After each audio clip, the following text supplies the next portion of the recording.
All right, good afternoon. This is the Board Natural and Cultural Resources Committee meeting for the East Bay Regional Park District. It's April 20th, 2022, and we're beginning at 12:35. I'm going to ask Tamara Fallon, our secretary, to do a roll call, please. Committee Chair Lane, Here. Director Coffey, Here. Director Corbett, Here. Chief of Stewardship Matt Kroll, Here. Anna Marie Guerrera, Becky Tuden, Here. Pam Beats. Here. Thank you very much. Today's meeting is held pursuant to the Brown Act as amended by AB 361. Board members and staff may participate via phone and video conferencing. We're also providing live audio and video streaming and have provided the public with the opportunity to email or call in prior to the meeting for public comment. All information regarding participation in this meeting can be found on the agenda on the district website, ebparks.org. So after each presentation, we will be asking if we have some public comment. Do any of the committee members have questions about these procedures? Okay, no questions there. So then let's begin with our agenda. And Matt, are you going to want to introduce each one? Or Sure. Yeah, I can introduce them. So Matt Grohl, Chief of Stewardship. In the first presentation is becoming from our planning department and our cultural services coordinator, Anna Marie Guerrero, and she's going to be talking about historic properties in the park district and some of the significance of these properties. So, welcome, Anna Marie. Hello and good afternoon.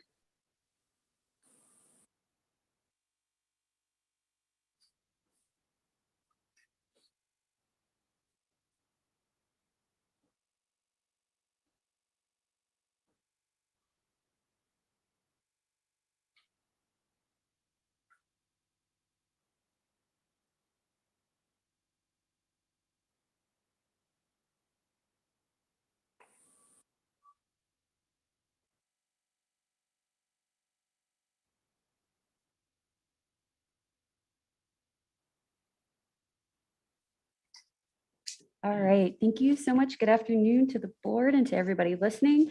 My name is Anna Marie Guerrero. I'm the Cultural Services Coordinator for the Park District. Today, I'm going to talk about historic properties, what they are, and where they come from. But before I start, I want to say that this is, of course, a very brief overview of this topic that includes some nuanced procedures that I won't be able to get into today. I can't quite hear you. So if you maybe slow down or talk into the mic a bit. Thanks. Sure, is that a little bit better? Move the mic closer. All right, so what do I mean when I say historic properties?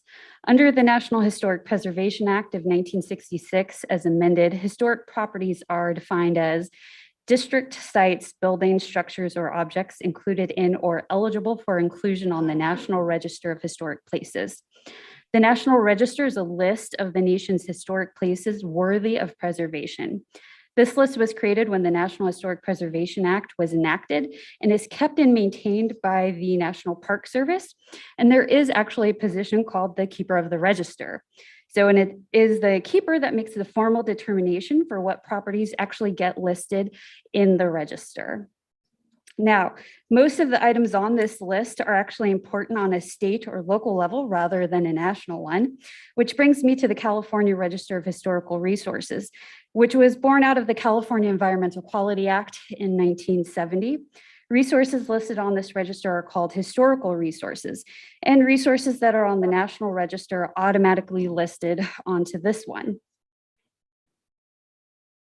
So for today's presentation, I'm going to focus on the federal preservation laws and specifically Section 106 of the National Historic Preservation Act, which is really how the federal government and its applicants, or those who use federal permits or monies like grants, identifies historic properties.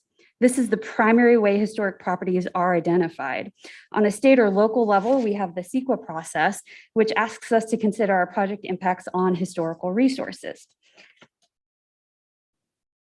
The earliest federal law pertaining to cultural resources is the 1906 Antiquities Act, which prohibited excavation of archaeological sites on public lands without a permit from the Secretary of the Interior.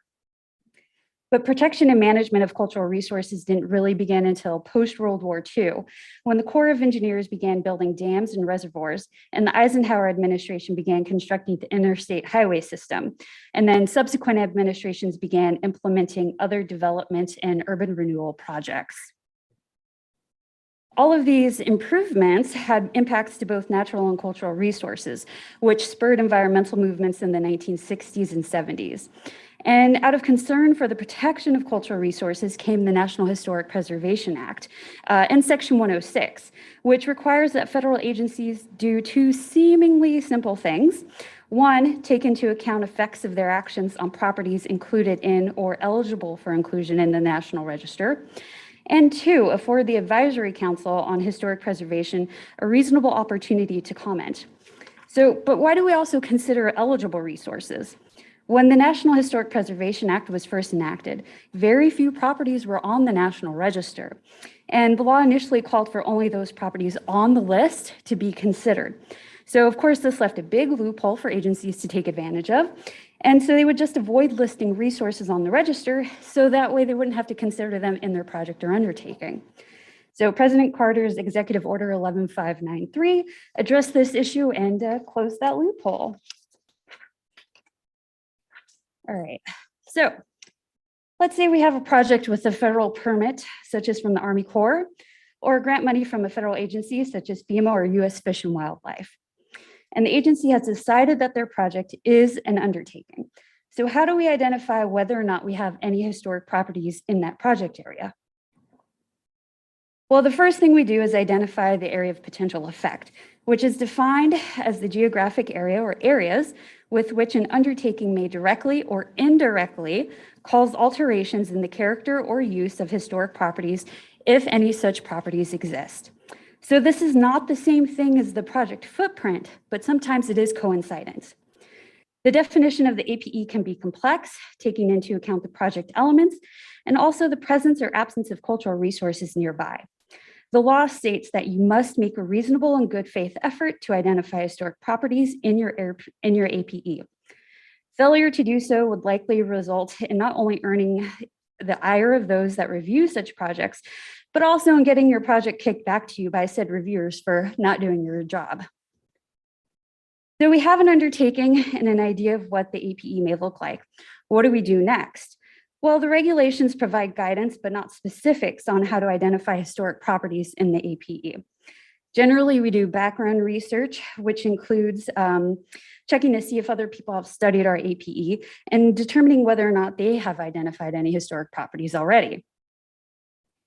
And then usually we go out and we examine our project site to see if there are any resources there that have not been identified before. It's possible that no one's ever looked at the project site, or maybe they have, but conditions have changed and you can see better, you have better visibility. Sometimes we do an archaeological survey to see if there are resources on the surface, and other times we have to do some subsurface testing. Sometimes, due to the nature of the project or project site, we can't do a subsurface investigation ahead of time, or it's just not feasible. This is why during project implementation, we will often have an archaeological monitor on site whose job it is to identify historic resources that may be uncovered during project implementation. The law also requires consultation. It is the federal agency's responsibility to consult with tribes and stakeholders throughout the project in order to identify historic properties that only those folks might know about. So let's say we identify a resource during some point of our pre-project scoping, or during consultation, survey, or even during construction. How do we know if it's a historic property or not? Well, we have to evaluate the resource, and this is often the most time-consuming part of the process. The first threshold that many of us know about is age.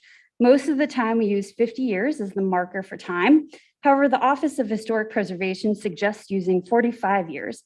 mainly for buildings and other resources during project planning to allow for the time it takes for a project to be implemented and in case any delays occur. It is also possible that some properties can achieve significance before 50 years. And there are examples of this, such as the Flight 93 Memorial Site, which commemorates the crash site of one of the 4 aircraft hijacked during the September 11th attacks.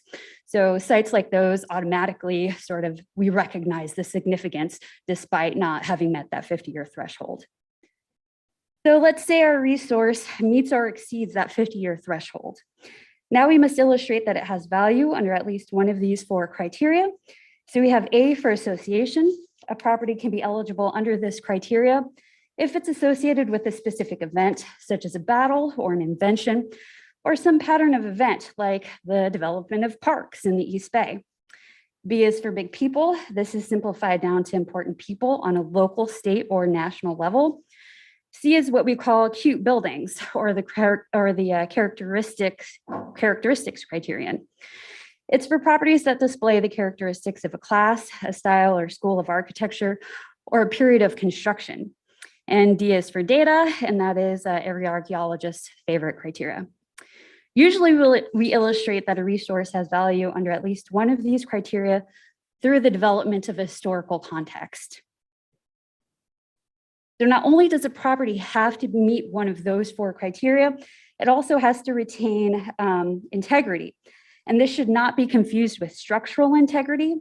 Integrity in this case has 7 aspects, which include location, association, design, workmanship, feeling, materials, and setting. And each has their own specific definition. So say our property is indeed eligible for the register. So that must mean we have to protect and preserve it forever, right?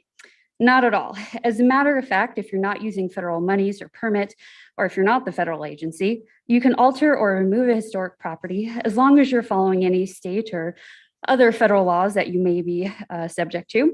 And remember, the law says that federal agencies only have to take into account the effects of their actions on historic properties. It does not demand or require preservation or any predetermined outcome. As a matter of fact, it's perfectly fine to say that the resource is eligible and we want to knock it down or dig through it, but it's not okay to say we want to knock something down or trench through it, and therefore that's why it's not eligible. For the most part, the actual listing is more of an honorific than anything else, and cultural resources managers use it as a management tool.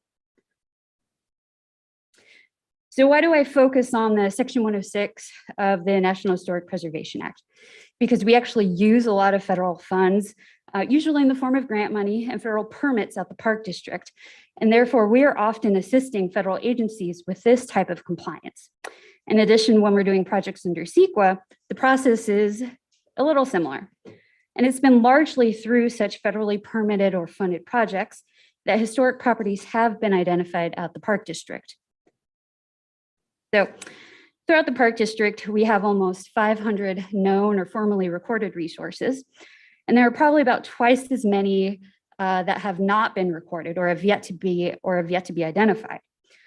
Of those, we have at least 10 historic properties that have been identified. We may have a few more, but we can't discuss those in a public forum due to confidentiality laws.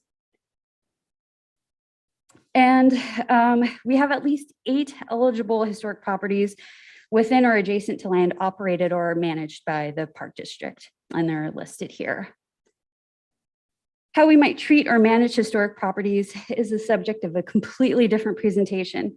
But one of the most salient, important takeaways is that cultural resources management laws, such as the National Historic Preservation Act and CEQA, aren't about blind preservation. But if you're looking for that here, you're going to be pretty disappointed. What they do require is thoughtful action, decision, consultation, and compromise. Thank you. Oh, wait.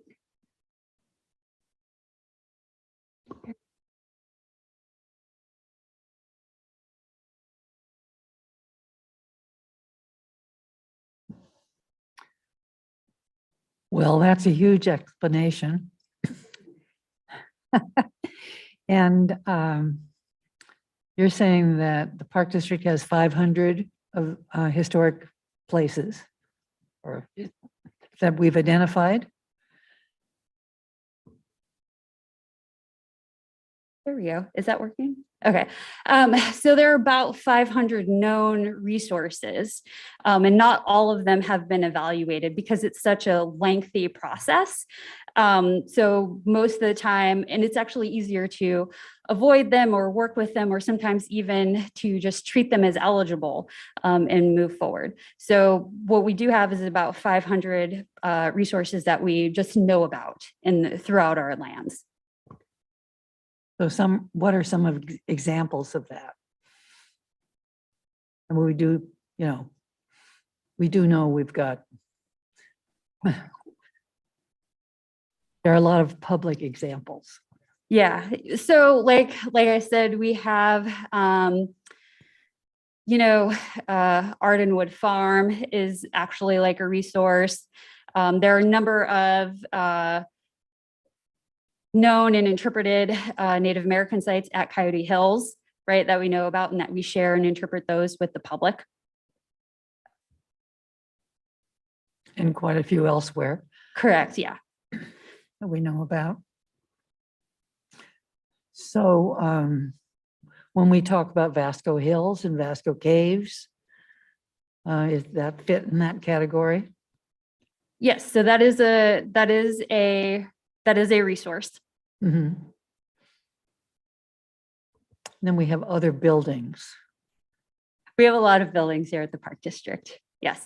And so, but just because they're, yes. And so, once they sort of meet that, 45 to 50-year range, they are considered like a resource. Whether or not they're historic is a different story.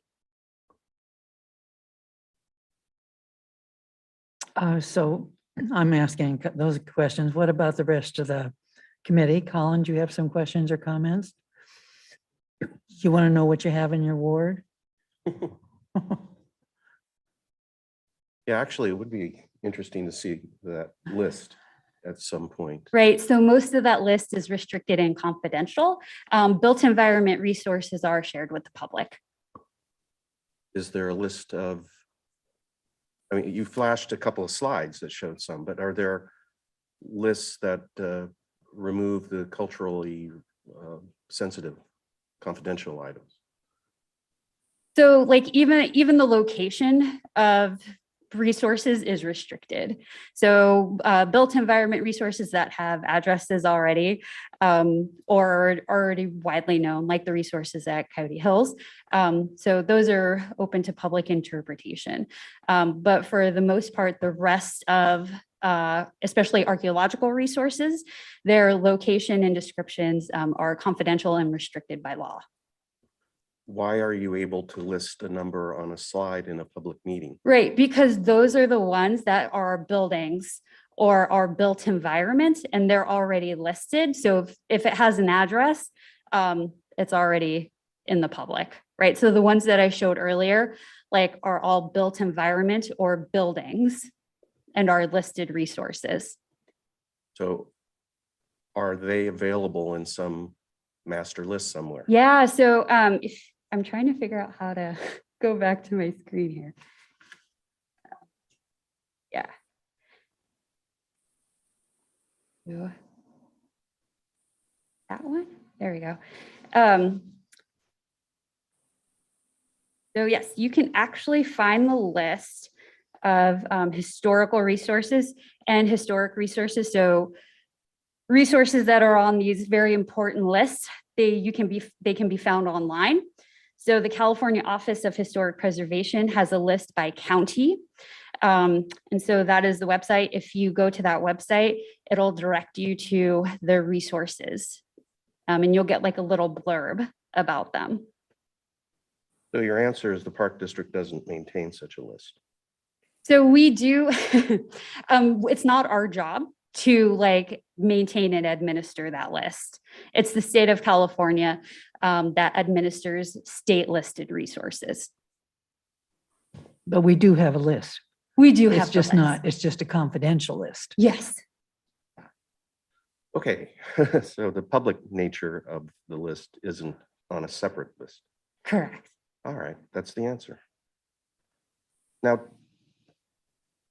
you list some parks here, so an entire park can be a historic site? Yes. Like, I think all of Black Diamond is listed on the National Register. It is, wow. So all of Tilden. Is the Brazil building? a You historic know, site? I don't know that Register? one off the top of my head, to be honest.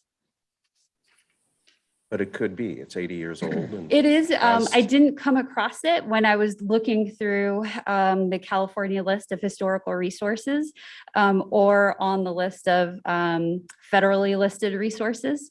So it may be that it is a resource and it maybe it has been recorded, but it just hasn't been evaluated through the process that I went through.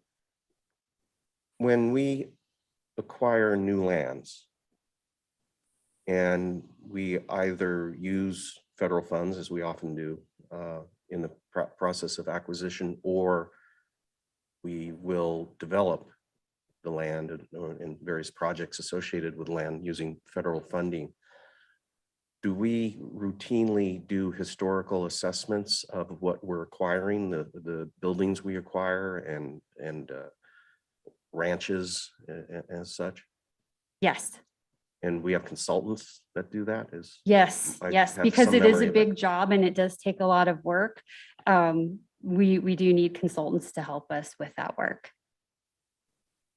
So Beverly, I recall this being described to me in connection with the Rata Ranch at Black Diamond, that there was a historical assessment of the ranch buildings that are still there. And some of them were deemed historically valuable and therefore eligible for restoration, whereas others were deemed not worthy for whatever reason. So I suspect the law allows you some leeway if there's an old dilapidated building that no longer holds this. Is that the integrity that is So required? structural integrity can be different than the 7 aspects of integrity that I shared earlier, and oftentimes they're very different. So when we talk about integrity in regards to the national or state register, structural integrity isn't something that's actually taken into account for that evaluation, because for this evaluation, we're really taking into its historicness. Does that property still convey its historicness? And it could be partially falling down and it can still be conveying that historical significance. Now, what we do with that property when it is or when it isn't eligible, that's a separate process. Okay, but there's nothing in the way of our demolishing buildings, essentially, if No, they're so it's not all, so capable of restoration. So there are guidelines. So say we do have a building and it is eligible for one of these registers. So then we decide, is it something that we want to keep or is it something that we do not want to keep? And then there's a process that outlines steps for both. Okay, it's very intriguing. I keep thinking of things that have historical significance, but I wouldn't ever had thought about getting them registered for whatever purposes. Most cultural resources managers will say that you don't necessarily have to go through the whole nomination step, because when you're evaluating a resource, that's when you're sort of recommending or identifying if it's eligible. And then even if it's eligible, but it's not listed on a register, you still have to treat it as such. So that way it's actually really cost effective and a really handy tool, because it allows us to make management decisions. And we can say, okay, well, we think it's eligible, or we're going to recommend that it's eligible to the list. So we're going to treat it as such, and we're going to follow those rules for how we're going to treat it, right? Without having to pay or without having to go through all the time and effort of doing that initial extra steps of actually getting it listed and onto the register. So there are pros and cons to each, and it just depends like on what the point is. on what the reasoning is, or, why you want something listed. For project purposes, it's usually enough to identify that it is eligible or that it isn't, and that guides what you do next. Interesting. Thank you. So we have an interesting history in the Park District with regard to this, because in some past years, operations would take the lead on a newly acquired property, and or even before it was formally acquired, and evaluate barns, for example, as being barely viable, and they'd get taken down, and there you were. So in more recent years, when we have done the assessment of new properties, we have actively folded in the cultural assessment. And we do, when you read those, they do have a title that says cultural resources, and they're evaluated at some level, depending on what it might be. So I'd like to say we're progressing, and I think we are. So Ellen, do you have some comments or questions? I don't really have any questions, but just want to say thank you for sharing that information with us. Some very impressive photos. I would like to know a little more at some point about, historic items that may be in the district I represent. But as far as I know, there's not much in the way of historic buildings. But really appreciate you conducting the work to put that information together so that we can continue to develop what we need to about the history of what goes on in our amazing park district. It's really an impressive place. So thank you for that work that you put together. Thank you. Okay, so then I just have one final question, because I've talked with people about this a long time. We have bedrock mortars in our parks all over. And so how do we deal with them as a cultural resource? And what do we generally recommend in terms of saying exactly where those bedrock mortars are? Great. So those types of sites would be what falls under restricted information and confidential. So the locations, like, we wouldn't want those to be known to the public, and we do our best. All park staff, does our best to make sure that those locations aren't made public. We do our best to manage them. A lot of times that means site monitoring programs. So we'll have a consultant go out and check on those sites and record if there's been any damage to them or what's going on with them. And then we make additional recommendations from there based on that.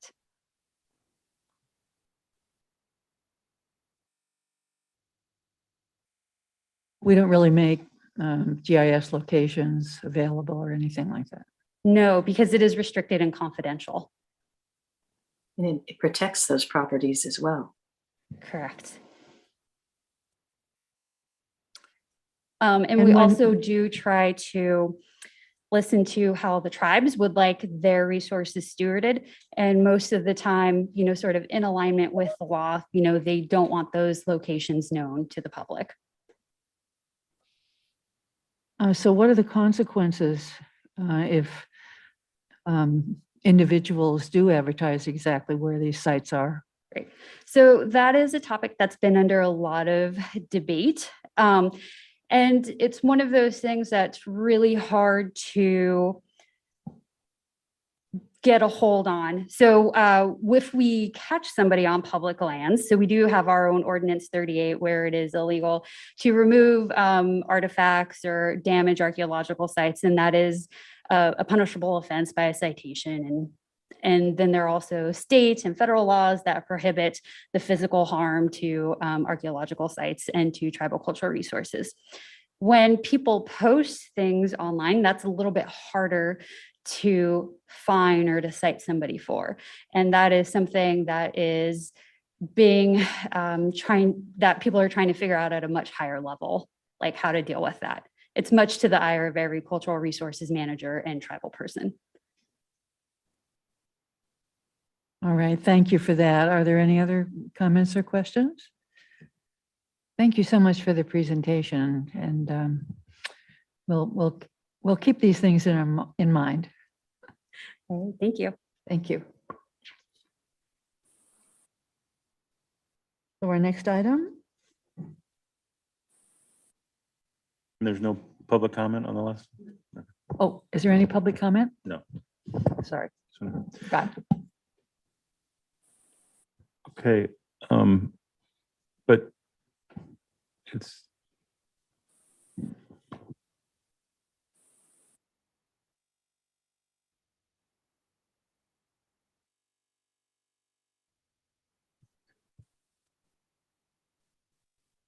Okay, Good afternoon. so yeah, Matt Grawl, Chief of Stewardship. So the next presentation is going to be by Becky Tuden, our Ecological Services Coordinator, and she's going to be talking about controlling harmful algal blooms in our parks and giving an update on how we're doing. That's something we've been working on for a number of years at Lake Tamascal and also at Lake Anza. We've gotten some of the most intensive efforts.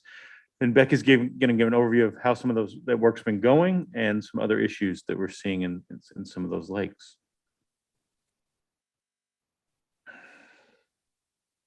All right, so Becky's going to set up a PowerPoint, looks like, Yeah, it should be up any second.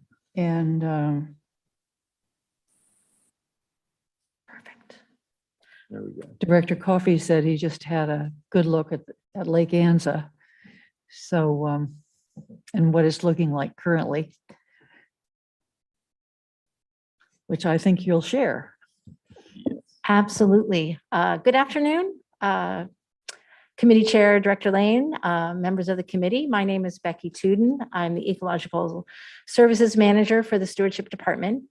And I'm here to talk about harmful algal blooms in our district, also called HABs, also called cyanobacteria, and informally referred to as blue-green algae. And this is an annual update. We like to come and give a update to the board at least once a year. And as an aside note, this is the first time I've been in the boardroom for 2 years. So it's nice to be here. So for a quick overview, I'm going to give our little background on what cyanobacteria is. I'm going to talk about our program goals and how we measure success, our remediation efforts. And then at the end, I'm going to discuss how we've been doing with our closures and talk about a big picture conclusion. So spoiler alert, I think we've been doing very well in our program, in our monitoring and our signage, and we've been doing a good job protecting public health. And in terms of treatment for the water quality of our lakes, I would say we may be winning a few battles. We're really fighting hard, but I can't say we're winning the war. So that's going to be our overview on our treatment program. So getting back to a quick background, we know cyanobacteria, they're one of our oldest organisms. They're found worldwide. They don't always, but they can contain toxins that can have health effects, kidney, gastrointestinal, neurotoxins, and they like low oxygen, high nutrients, and warmer, slower water. So that's what we try to target and change when we look at treatment efforts. We don't actually know what creates a bloom or when it's triggered, or why some have toxins and some don't, but that's, and as I mentioned earlier, we don't have a guaranteed treatment result for all blooms and situations. So just looking back, we had our first big red letter day in 2014 with Lake Tamascal, our first closure due to cyanotoxins. And really, maybe I say this at every presentation, but hats off to Matt Grau and Hal McLean, who saw the writing on the wall and started at that moment to work to create a program for the district. You may recall that we don't actually have regulations for harmful algal blooms for swimming. We're only relying on guidance from the state and best professional judgment based on experts. So it really was up to the program to up to the district to put together a program that made sense for us and that protected the public health. Then the next year, we had another big shock to the district where we actually had advisory for toxins, not a closure. And then we had reports of dog deaths. So the good news from that is we learned our lesson that we really wanted to be very careful about posting, even though Lake Chabot doesn't allow dogs off leash. We really wanted to be extra careful and provide sufficient notification to our park users and their canines. And then here we are today. So basically that was 2014, 15, and then from 2016 through today, you can see that we have harmful algal blooms at every single one of our swimming areas except shadow cliffs. And it's become quite commonplace, unfortunately, to look out and see that we have closures or no swimming or advisories at our reservoirs due to harmful algal blooms. So why are these HABs increasing? What's going on? Very quickly, the main issue is that most of our swimming areas were created out of streams that we've impounded or dammed and created reservoirs. And those reservoirs trap nutrients, and those nutrients, they trap sediments, and those sediments have nutrients attached to them. So you have the more sediments coming in, you have an increase in your pollution loading. You're slowing that water down. You're stratifying that water, which is changing the temperature regime and changing the oxygen availability. All of those things make it more likely and a better, happier place for those harmful algal blooms. And looking at our personal park district reservoirs, they're coming to the end of their lifespan. They've been around 100 years. So you've got a significant amount of sediment in those impoundments. And then lastly, climate change. We're seeing a real change in our weather patterns. We get huge rain events that dump a lot of sediment, and then we don't see anything. And we have all this sediment and we have warmer temperatures and we're not getting that flow that keeps things moving. So that climate change is exacerbating what makes it a happy place for those cyanobacteria. And what you see here is a picture. You can't quite get the color, but it's a benthic cyanobacteria that's actually quite purple. So I think what we're likely to see is we're likely to see more HABs and even an increase in the types of harmful algal blooms, or at least cyanobacteria we're seeing in our waters. So just an overview of our management program. We do weekly visual sampling, and this started again back in 2014, and coordinating with the state, as well as coordinating with our health department and our staff on notifications. And then at a certain point in 2016, 17, we said, wait a minute, we want to be able to take a quantitative measurement of these blooms. So we got some in-house testing kit, and we actually even have our own certified lab where we can run tests, and then we can always send it out. We also really ramped up our public notification, websites, brochures, signage. We work very closely with public safety and lifeguards and interpretive and operations. And then somewhere along the line, really in 2017, we said, wait a minute, let's get a handle on where are these nutrients coming from? Let's make sure we understand the loading. And let's look at our fish tissues. What's going on with our fish that are living in those reservoirs with HABs? And then we also realized, wait a minute, we have a drinking water system that pulls water from a reservoir that has had high levels of toxins. So we said we need to come up with some drinking water protocols to make sure that where we have a drinking water system using that water, we can protect public safety. And then we, as you all know, are also doing remediation actions as much as we can on vegetation management, pilots with floating wetlands or nanobubblers, treatments and a system at ANZA, which I'll go into both of those. And then kind of scratching our head and looking forward and saying, what can we do next? And I just want to say that this program it's a substantial district-wide effort, and it's a very rigorous program. And the whole district is now, it's kind of like the analogy is COVID. We all changed our knowledge of COVID and coordination and efforts. And we have that system now in place around harmful algal blooms in the district for coordinating and communicating and messaging and responding to it.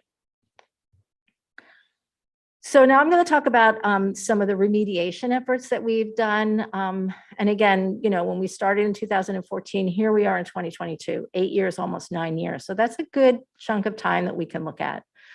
And our goal for Lake Tamascal was to keep the beach open and safe.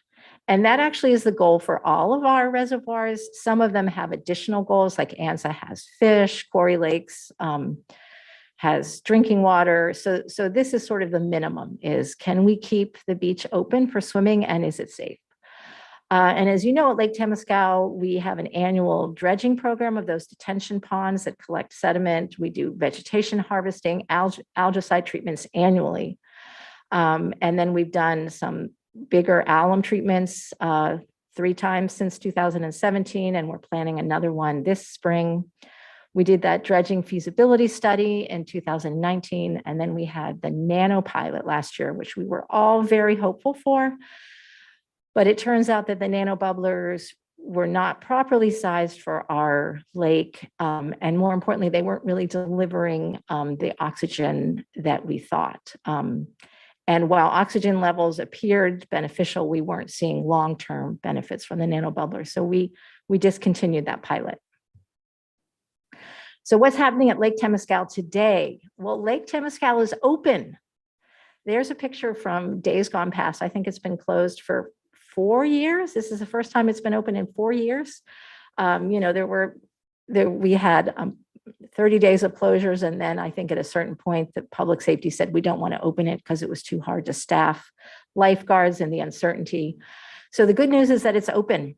And we are planning some additional actions to make sure that we maintain that water quality. We're going to reduce the vegetation growth using fluoridone, and then that will allow the phosphorus binding treatment to actually have sort of more ability to reduce the nutrients. And then we continue to do beach maintenance and spot treatment. So that was ANZA, and now we have, that was Tamascal, and now we have Lake ANZA, which is the hypolimnetic oxygenation system, which we installed in August 2020. And that, again, ANZA has keep the beach open and safe, but it also has a native fish population. So we had to have a different approach to dealing with it so we didn't affect the temperature and oxygen levels for those fish. So we installed a diffuser, and right away, what happened was that the lake turned over and we had a bloom, and we were very disappointed. But in, I think, July of the following year, we went back, and there you see our fisheries biologist, Ed Culver, adjusting where the diffuser was in terms of the depth, and then also putting a valve on it. And the point of that was to make sure that the oxygen was staying close to the bottom of the lake, because that's where we wanted to keep the oxygen to treat those nutrients and those high level of nutrients that were in the sediment. And actually, even though it turned over, and we think that oxygen was actually contributing to that turnover, we do think that the lake is on its way to a healthier water quality. Oh, I apologize. So turnover is, lakes typically stratify, which means you have different temperatures at different depths. And that affects where the oxygen is, because oxygen tends to like colder areas. So when it turns over, it means it mixes so that the entire lake has the same amount of oxygen throughout the depths, and often the same temperature throughout the depths. So when you turn it over, that is also detrimental to the fish, because you're taking that cold water and mixing it, and they don't have that refugia that they like. Fortunately, we did not see any impacts to fish from that turnover. But it was disconcerting to us. But the good news is that this year, as of 2022, we actually do not have any cyanotoxins in the lake. The lake is actually, water quality wise, doing pretty well. And unfortunately, as you all know, it is covered by an aquatic fern called a zola.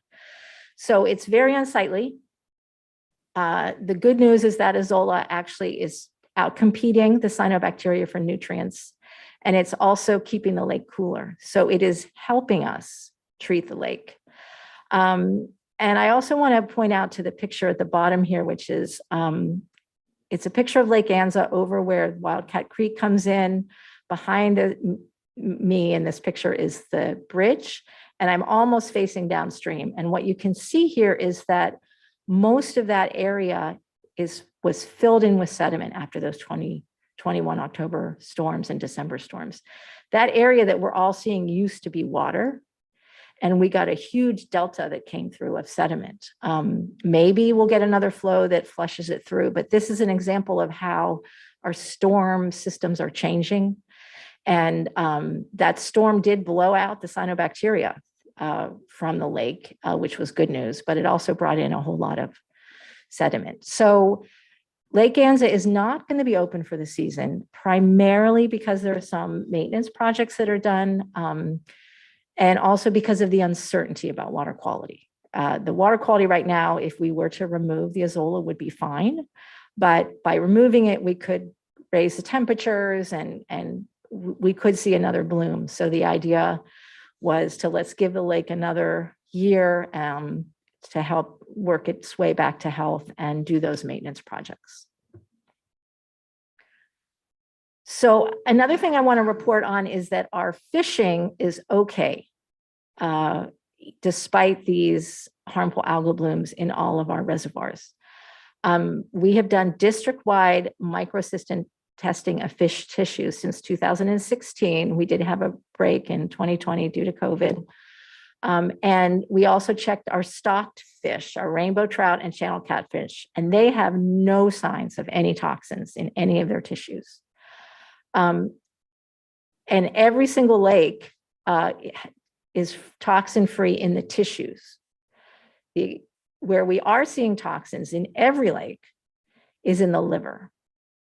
So most people who fish are actually doing catch and release, or they're not going to eat the liver. Most people catching fish use the tissue, but we do have signs up.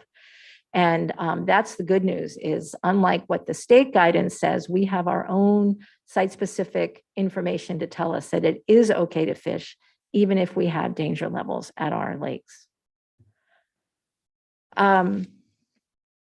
So this danger sign that's here is, we created this new signage because at Delval this past summer, even though we had danger levels, we wanted to make it clear that you could go fishing. And we also wanted to give people the option of going boating. The state guidance says if you exceed those danger thresholds, you should close it to swimming, close it to boating, close it to fishing. But we had our own site-specific information on our lake saying fishing was okay, throw away the guts, clean the fillets, and you're good. And that the risk from these boating or small watercrafts, it's a small risk. And we felt that people could take that risk if they wanted to. And we said it was not recommended.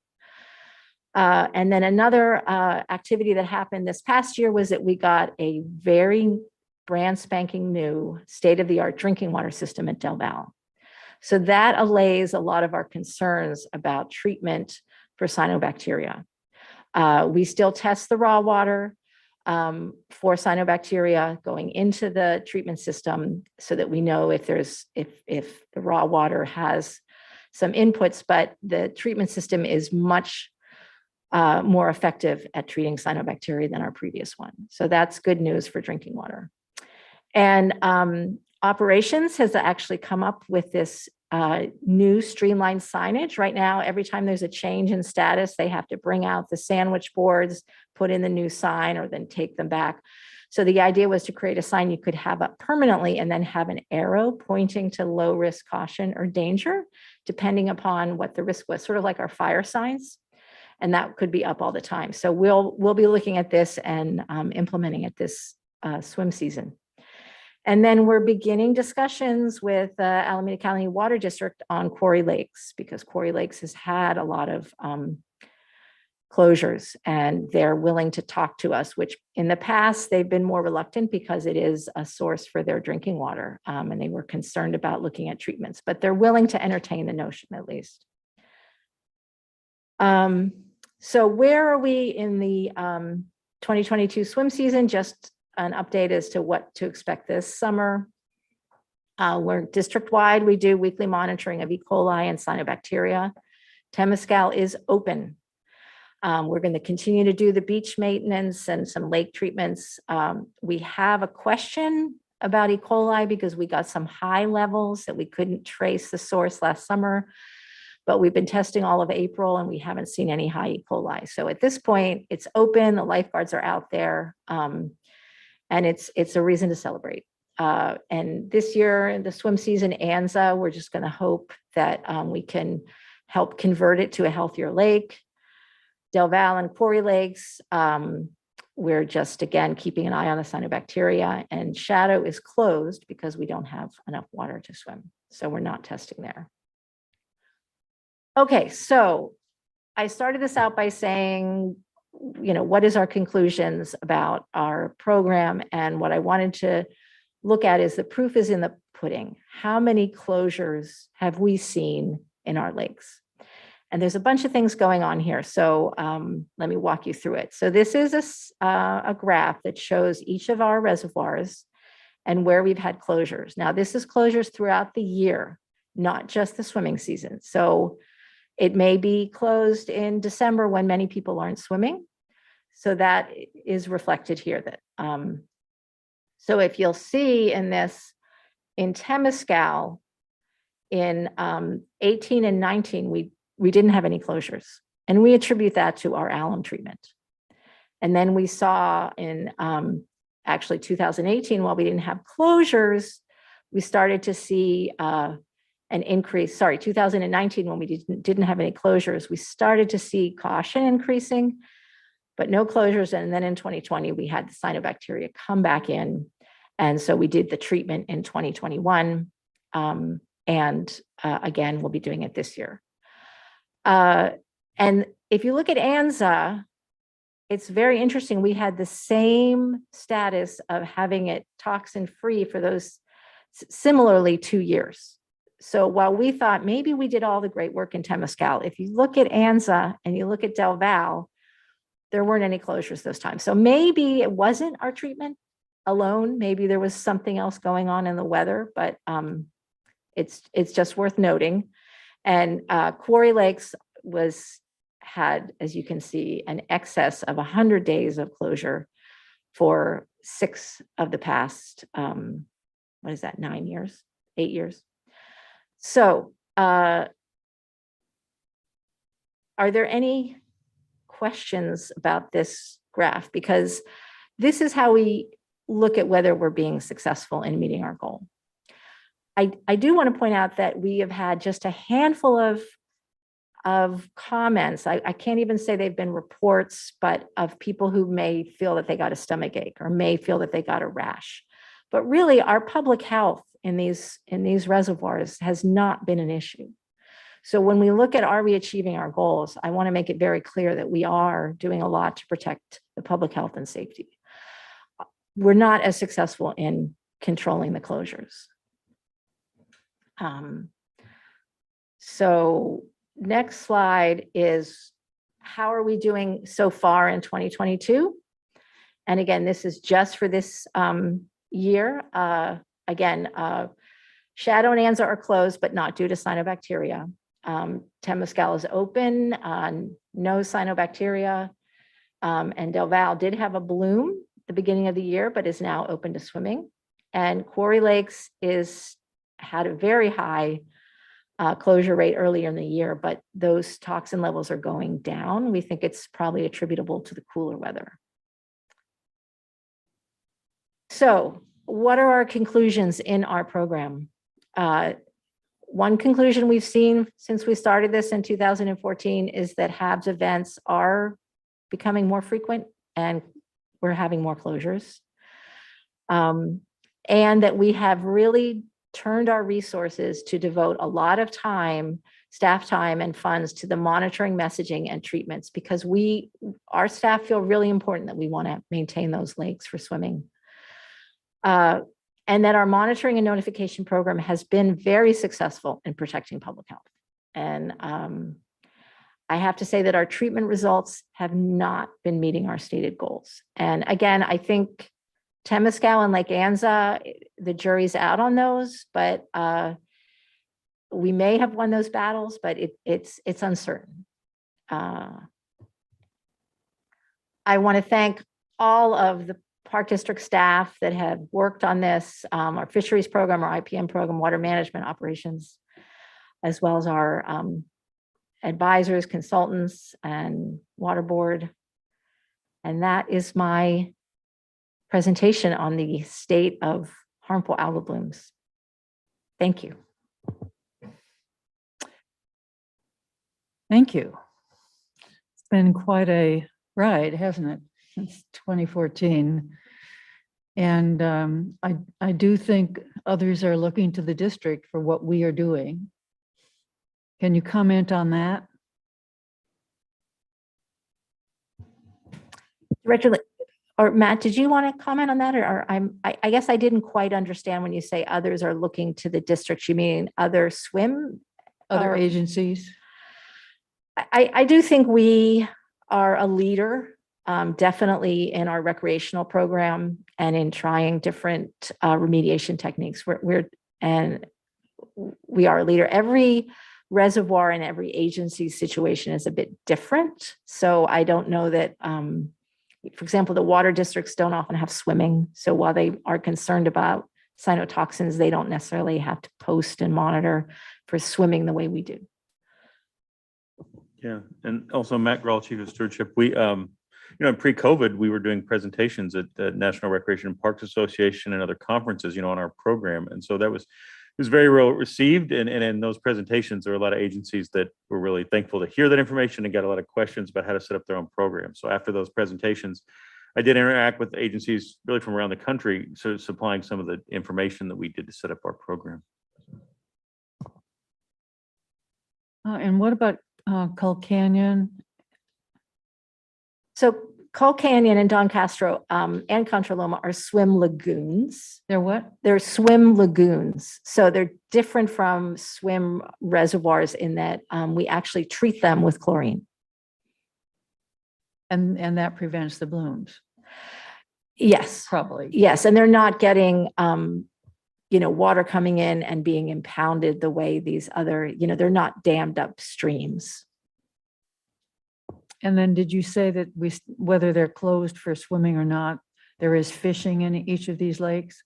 Absolutely. There is fishing. Yes. Those fisher persons. Okay. I think Ellen needed to leave early. Are you still with us, Ellen? I think not. So Colin, do you want to have any comments or questions? Becky, as we discussed a couple of weeks ago, have we been able to get signage up around Lake Anza? Because people were freaking out when I was there. Yeah, it does look scary. Yeah, I agree. So we have put together some paper signs that are laminated that were put up right away. And my understanding is that we don't have a more permanent sign up, but that the graphics is working on it. I can find out exactly when we expect. I was it to just be up. concerned about not the quality of the signage, but just that there be something there to explain to people what was going on. Yes, that makes perfect sense. Yes.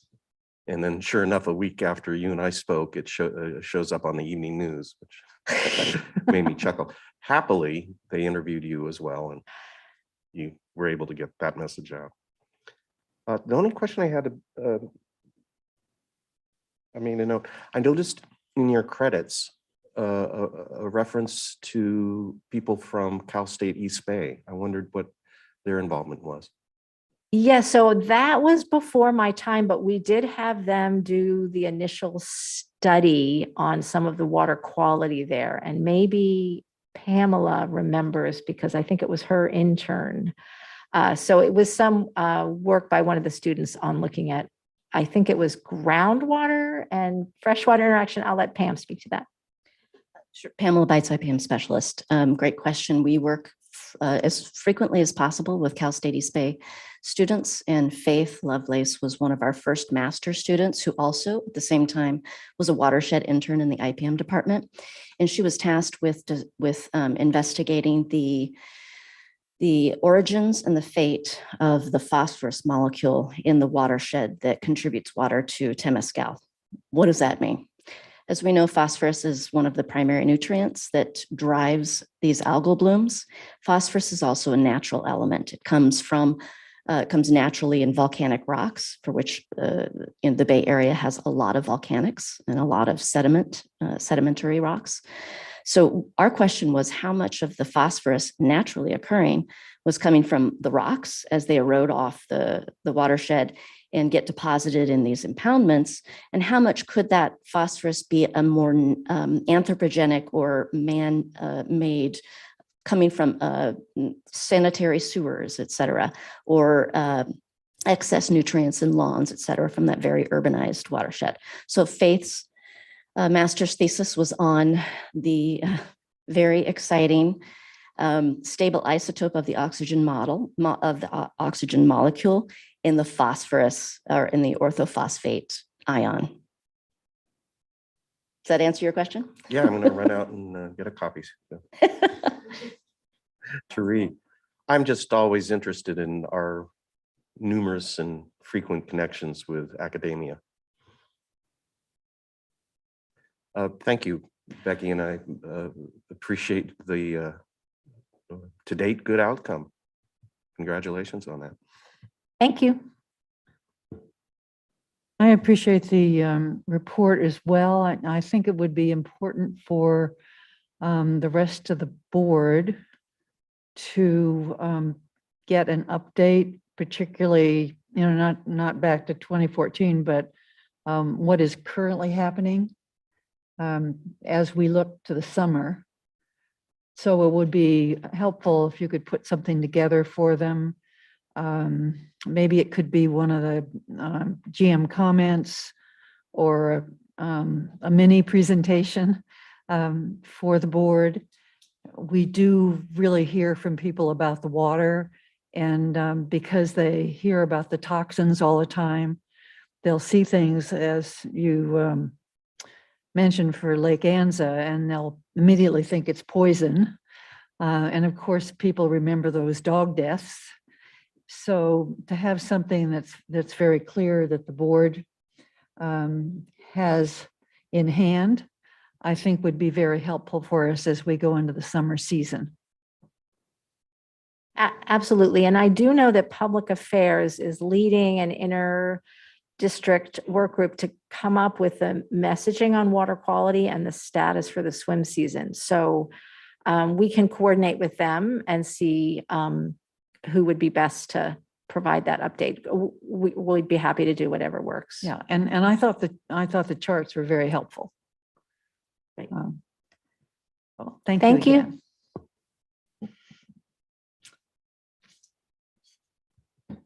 No public comment? Okay. All right. Oh, So and I think I need to see if there's any public that wanted to comment on this. All right, thank you. yeah. Okay, so our next presentation is going to be Pamela Bites, our IPM specialist. And this is our annual report on IPM. So this is something we've done annually to the board for a number of years to talk about the status of our pesticide usage in our parks. And over the last several years, we've been working, or we did eliminate glyphosate in a lot of our public use areas. So that's been a big focus for operations and stewardship, is to that glyphosate elimination in the public use areas. And as another big effort within IPM has been really working on the nutrient management that Becky just talked about. So it's one reason we had Becky go first, because she can get more to the details, but that's another big focus in IPM is really working on addressing these harmful algal blooms. But Pam will give a good overview of the whole program now. So. Directors Lane, Coffey, and Corbett, thanks so much for having us and Welcome. giving us an opportunity to talk to you a little bit about what the IPM department's been doing. We'll talk a little bit about an overview of the IPM program. We'll talk briefly about 2021 herbicide use trends and some program updates. I'm sure you all remember our favorite image. This is the IPM triangle or the pyramid. And we like to use this. It helps conceptualize the important integrated and iterative process of the integrated pest management philosophy. And so we won't talk like we always like to do about all of our fun cultural methods or our physical methods, physical mechanical methods or biological methods. But I do want to signal your attention to the base and the foundation of this triangle, and that is the prevention and education. We try to incorporate prevention and education into all of our endeavors. And so we'll talk and we'll refer to that throughout the overview. Again, our IPM goals, everything we do whenever we try to control a pest, we generally have a goal associated with that. And these are our 5 basic goals. Public health is our biggest IPM goal. So Becky just talked about harmful algal blooms. Whenever we try to control a pest through physical or chemical or cultural methods, this would fall under the public health goal. And we track that data by goal. Structural pest control, controlling rodents in our buildings and offices so that people can work safely in their environments. Stinging wasps, mosquitoes, et cetera, these all fall under public health. Fire safety, this is an important one where we have many areas in our parks where there are high incidences of ignitions from fire. So fire strips along roads and trails, bare ground around fire pits, barbecues, parking lot edges. You know, you can imagine that in East Contra Costa County on a hot summer day, you know, a car starts overheating, pulls into one of our parking lots and pulls up to the curb stop. And we don't want any vegetation there because the last thing we need is to have a wildfire, right? So these are all critical areas where we perform vegetation management for fire safety. Recreation, safe and accessible recreation, a lot of trail access. You know, we have to maintain a lot of our trails so that people can A, find them, B, that they're not covered with poison oak, and B, don't have lots of nasty thistles that impede the ability to recreate and recreate in our parklands. Hazardous trees, turf management. So we have kind of safe, accessible turf areas to play and picnic on, landscaping gardens. These all fall under safe and accessible recreation goals. Ecological function is a really big effort by the stewardship department and by the IPM department. Big landscape level projects through the environmental programs, through our permit compliance, restoration projects, and on the park level, habitat enhancement that happens all the time with park staff. This all falls under ecological function. And then healthy forests, and you may also remember this used to be called fuels. Whenever we are thinning our eucalypt plantations or creating shaded fuel breaks along the wildland urban interface. So any of our pest management activities, whether it's chemical, cultural, or mechanical, you can classify it by one of these goals. So we'll talk briefly about some of these highlights. We'll talk a little bit more about glyphosate, a little bit more about tree dieback. We've talked a lot about that lately. Our role in fuels reduction, cyanobacteria remediation, some of our restoration and permit compliance projects. A little bit, we'll touch briefly on district-wide IPM structural pest control, an overview of our trainings. And I neglected to mention in this slide, but in 2021, we spent a lot of time recruiting for 2 new ecologists, and I'm grateful to have them both here. Tatiana and Jacqueline are here. These are our new vegetation ecologists with the IPM department. Glyphosate, I don't have to remind you, in 2019, through the board resolution, we restricted the use of glyphosate, which is the active ingredient in Roundup, and they are no longer, this is no longer usable in developed areas, which we define as picnic areas, campgrounds, swim beaches, playgrounds, lawns, and trails. However, we do maintain that class of active ingredient for ecological functioning and healthy forests. As you can see in this graph, we used less than 2 gallons last year in 2021. This is a big graph, a lot of stuff going on in here. But this is a 6-year trend of herbicides that we use in vegetation management. And you'll see there's 5 different categories. And from 2016 through 2021, those years go up and become lighter. Our first category on the left is the Triclopia products. These are the Garlon products you may be more familiar with. They are a selective herbicide. They kill broadleaf plants and not grasses. And so this is one of our common tools that we use when we are treating woody vegetation that will resprout, especially in our fuels reduction or our healthy forest program. The next category is glyphosate. And as you can see, that has dropped off precipitously. In 2016, we started to reduce our usage. And in 2019, we had the board resolution, and you can see that those 2 little gallons there in 2021. The next 2 categories, indaziflam and organics. Indaziflam is the active ingredient for a pre-emergent. And then organics, those are the burn down organics that we use. We combine those 2, and we use those in the October, November pre-winter timeframe in order to create that fire safety zone. So this is what we use. This little cocktail is what we use to create a bare ground around those high ignition sources around the parking lot edges, curb stops, barbecue pits, fire pits, etc. You can see that our use of those went down from 2020 to 2021. And looking at the details of that usage, I'm pretty confident that those were most likely pandemic inspired or pandemic caused staffing issues at that critical time frame when we have to use those products to stop the growth of vegetation. So as a result, park staff have to use a lot of mechanical work to make up for that. And then special use herbicide is the very last category. Everything else gets lumped into that.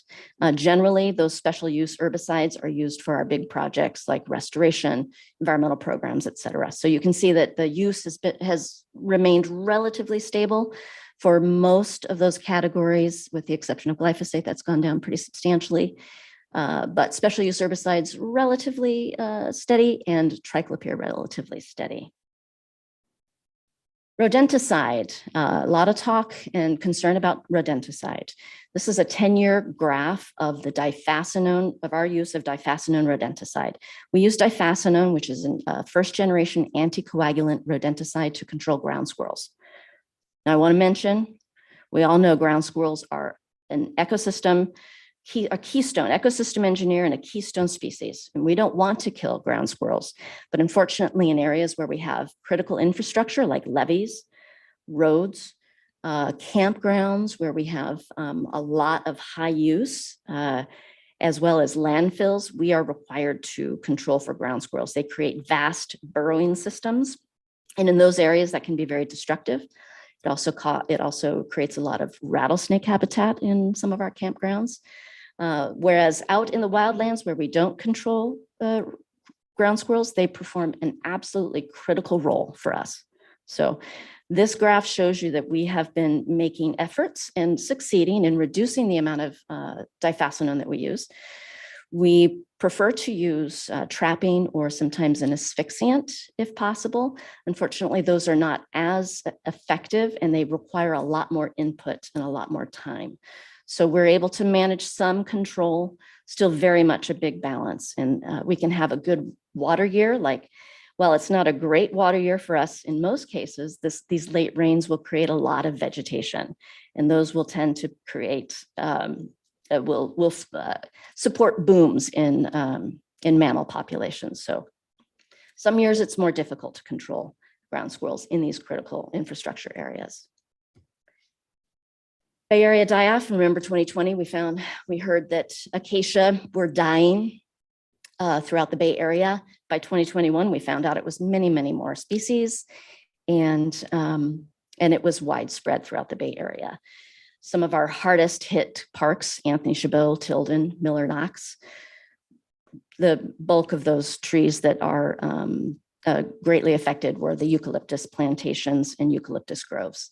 So we were fortunate to get funding from the Regional Parks Foundation to help fund research through the Garbalotto Lab at UC Berkeley to investigate the types of pathogens and the primary drivers with that were affecting the eucalyptus to such a great extent in our parks. And fortunately, the results of that research allowed us to formulate best management practices in order to inform what we do with that additional material. And it also gave us an idea of what the disease progression might look like, and also what to expect in terms of the characterization of the fuels that would result from the die-off and the dieback that was occurring.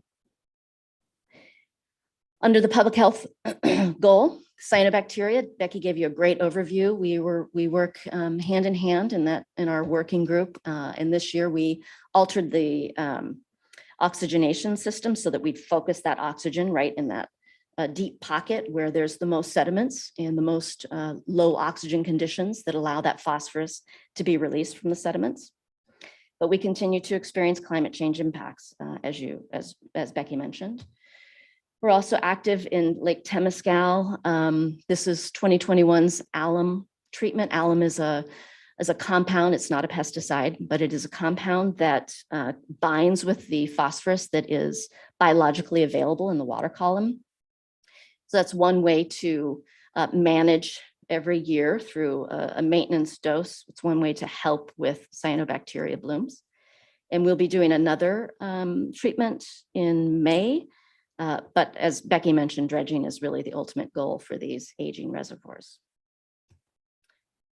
Healthy forests, under the goal of healthy forest, IPM, and specifically we have one of our newest IPM ecologists, Tatiana, works with the fire department and the fuels reduction coordinators to help them prioritize their invasive weeds, and more importantly, their weeds that constitute an additional fuel risk, right? This picture is a picture in Wildcat, and this is after the initial treatment.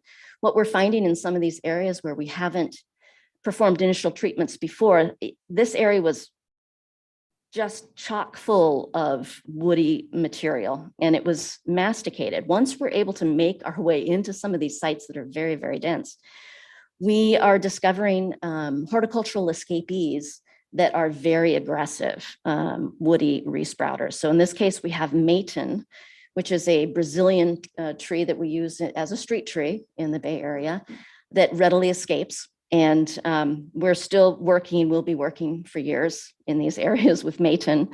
But this is a great example of how left alone, those resprouts would then become another dense forest of woody material that is very flammable. So we work specifically on some of the toughest projects in our fuels reduction work. And then also helping with the invasive species that really impede the recolonization by our native species. Every one of these amazing recommended treatment areas have a ton of great native vegetation that really fit the fuel model that we need. And so we're there to help with promoting that native vegetation and maintaining a safe fire landscape.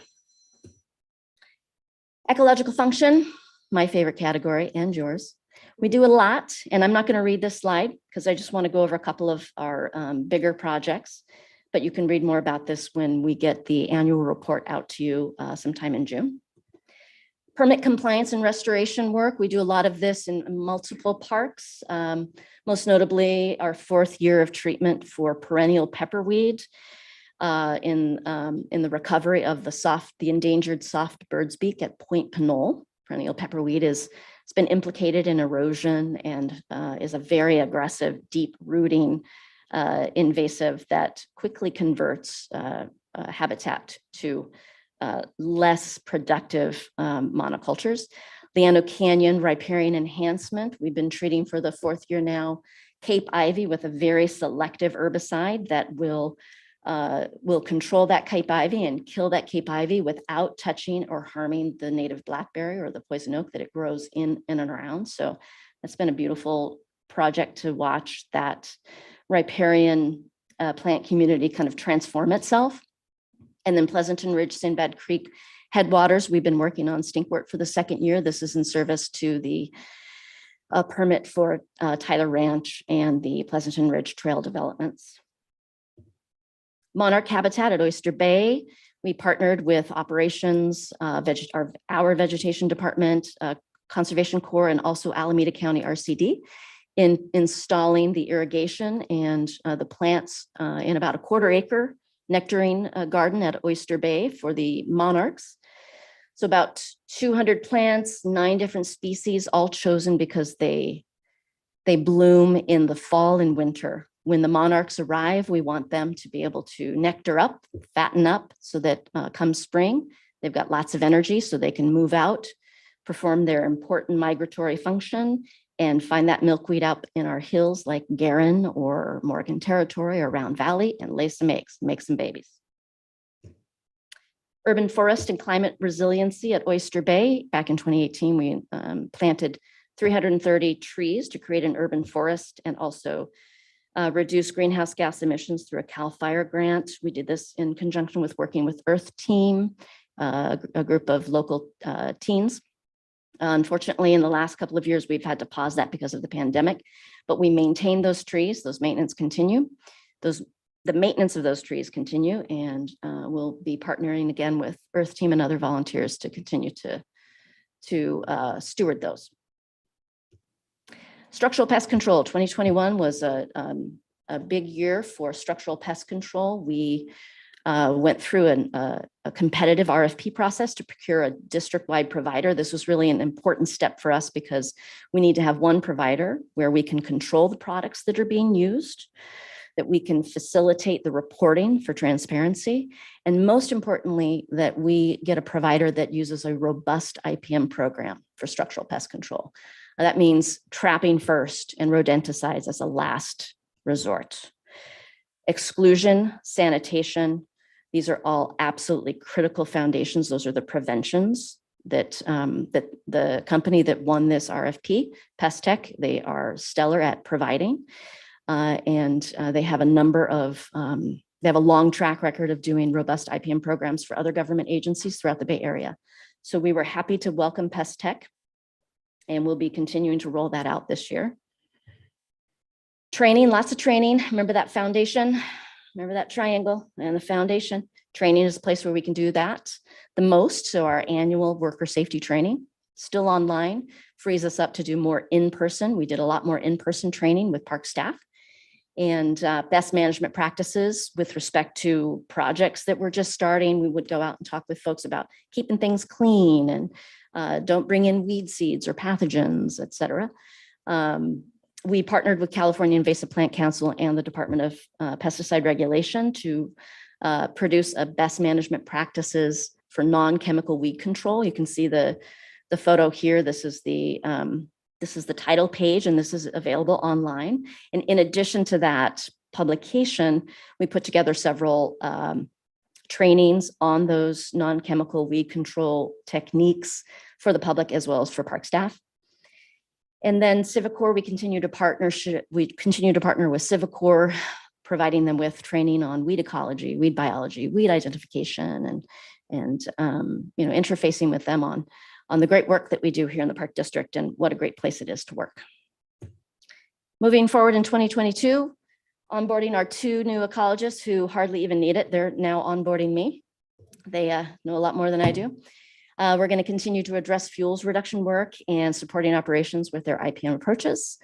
I want to always augment our trainings and find more integrated approaches and really work hard on some strategies and getting folks more comfortable with the organic herbicides and their utility. It's a narrower window of timing, requires more repeated applications. So I'm going to work with folks so they get more comfortable with that.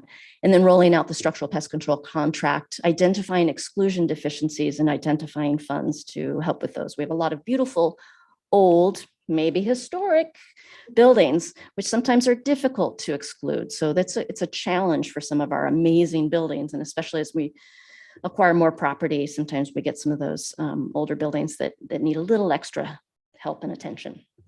So that's a little bit of what we did in 2021. Thanks for listening. Any questions?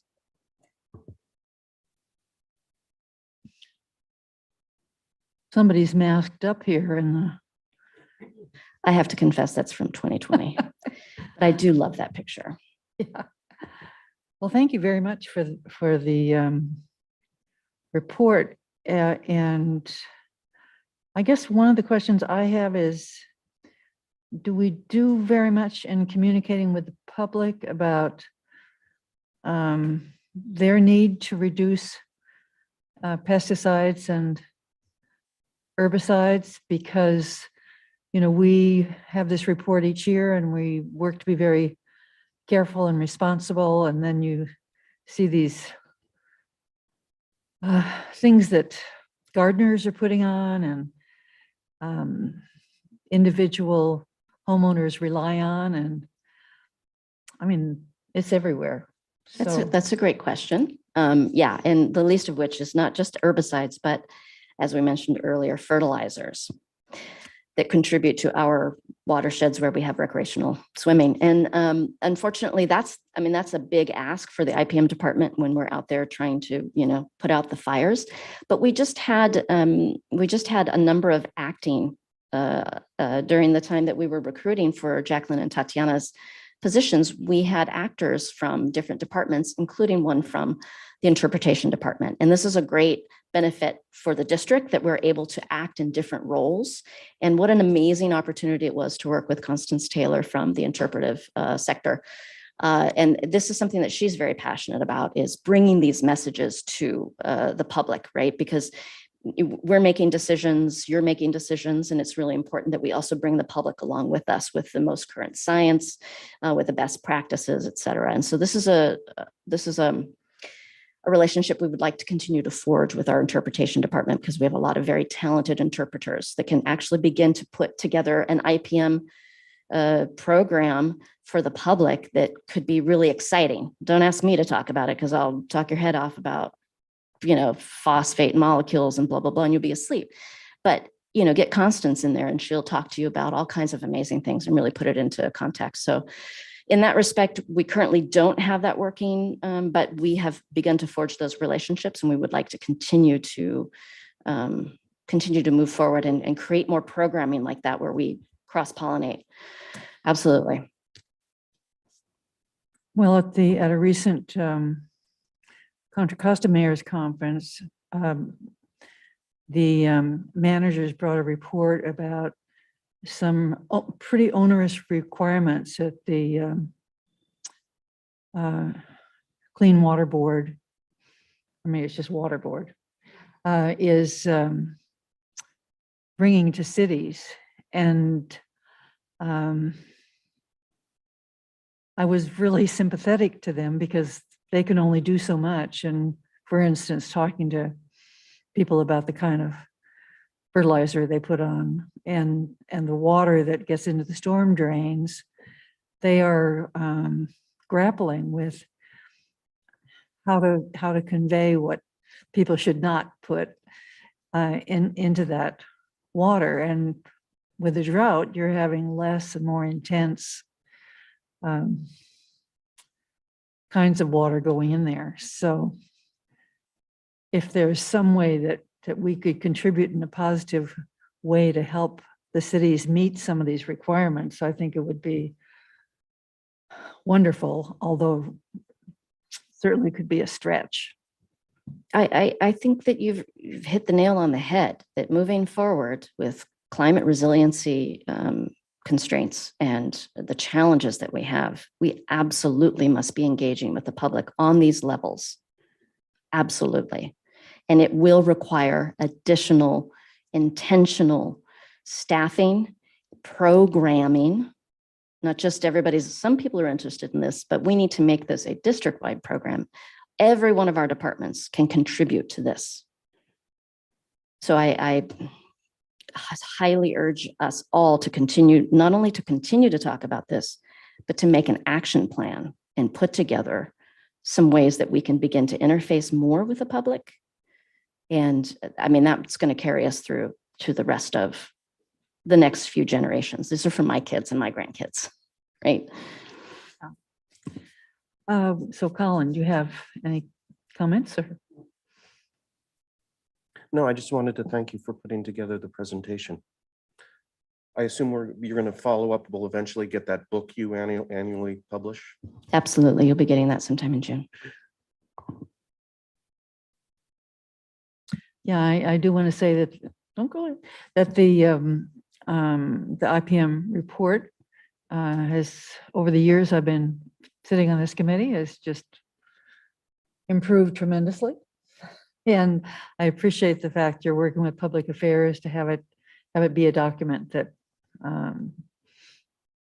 most of the public that's interested can understand, which is big step. Then you showed a picture of doing plantings at Oyster Bay with regard to monarchs. Were they planting eucalyptus trees? No, we do have a number of native pine trees, Tory pines, and also coast live oaks that the monarchs like to rest in over winter. Adjacent to Oyster Bay, there is a golf course with eucalyptus trees. So the monarchs don't necessarily preferentially choose eucalyptus tree. They tend to be more likely to find them because they are very frequently planted along the coast in groves. So no additional eucalyptus trees, but we do have some plans to add to the Tory pines in critical areas that will help with some wind issues at Oyster Bay. Okay, I just remember our planting eucalyptus in Ardenwood when some of the eucalyptus went. And currently there's been some nationwide stories about Pacific Grove and the monarchs having a quantitatively huge leap in the monarchs there. Have we had anything similar in the East Bay? My understanding is that overall, California's numbers were up, but in the Bay Area, numbers were not necessarily as equally exciting. But perhaps Matt or Becky, you guys recall specifics. Matt Roland. Sorry, I turned my camera on. I accidentally unmuted my mic. But Matt Grohl, Chief of Stewardship. The other, we have seen a slight rebound in the area, but not that dramatic. So I think it was better this year, but not as much of an increase we'd like to see. But I think the other thing to add, though, is that in addition to the nectar plants we've done at Oyster Bay, we're also doing nectar plantings for monarchs at Point Pinole. And so we will see that the Point Pinole work. And we've also thinned the eucalyptus trees at Point Pinole to better support monarchs. So we will see that at the board field trip in May. I believe, not the one on Friday, but the next board field trip, we'll see those sites at Point Pinole. But both of those projects have really been to increase the overwintering plants and the food for the monarchs that do overwinter in those areas. Also Coyote Hills. Oh yeah, So and we've 3 also planted nectaring the garden at gardens. Coyote Hills also. Yeah. So yeah, and we will present to the committee, I think later this year on all the overall monarch projects that we've been doing. Okay, and since the monarchs are so, such a species that everybody knows about, to be sure and indicate if there has been that improvement with allowing public affairs to convey that, because I know I'm not the only one interested in having seen the Pacific Grove, 400%, 4,000%. I can't remember. It was mind blowing. And I think there's people curious about it for us because we do have them over winter here, or we used to when there were a lot. We're shooting for that again. Yeah. Thank you again, Pamela. I appreciate your report. All right. So, Tamara, are there any public comments There are no public comments. on this? Matt, do you want to add anything to this report? No, I don't have anything else to add on this report. Okay. All right. So not seeing any public comments. Next, this is to the board. Colin, do you have any comments you'd like to make? Thought this was again a very interesting meeting. I appreciate it. I appreciate Tamara getting us all set up to work actively. I think Director Corbett is probably going to stay remote for some time to come, but I am really wanting people to see one another. And so we'll want us to continue with the two of us here for next meetings, if at all possible. Okay. All right. Yeah, we and- can plan for that, and I'll talk to Christina or let her know your interest, but we'll plan to have a hybrid meeting next time. And personally, this is my first one too, so it's good. I like it. I hope we can do. Yeah. I'm glad we're going to be doing this more. Well, it's good to see you, Matt. That is you behind the mask. Yeah. I'm having my issues recognizing people. All right, so if there are nothing else, no other comments from staff or the board, then the meeting is adjourned.